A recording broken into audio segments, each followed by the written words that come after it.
It's time now for the CNS News Minute. This is where we take a look at the top stories VCU's Capitol News Service reporters are working on. CNS digital reporter Holly-Ann Purvis has more. Thanks, Brian. The majority of Virginians are not up to date with the latest COVID-19 vaccine due to something experts call vaccine fatigue.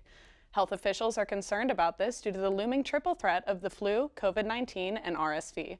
The Virginia Department of Health's Director of Immunization says a lack of vaccination is also due to the commercialization of the COVID-19 vaccine.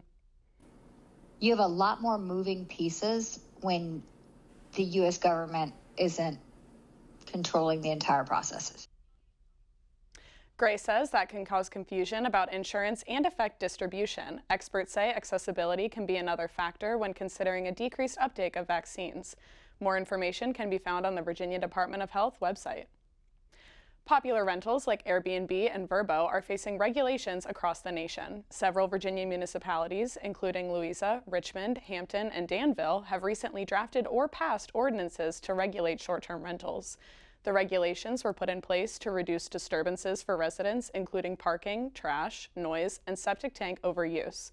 Richmond passed an ordinance that requires short-term rentals to be located on a homeowner's property in residential zone districts. In Hampton and Danville, those areas are exploring a rental policy. Short-term rentals have spiked in Danville since the new Caesars Casino partially opened.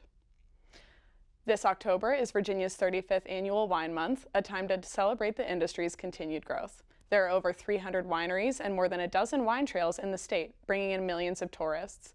The economic impact of the industry is almost $2 billion, according to an analysis published last year.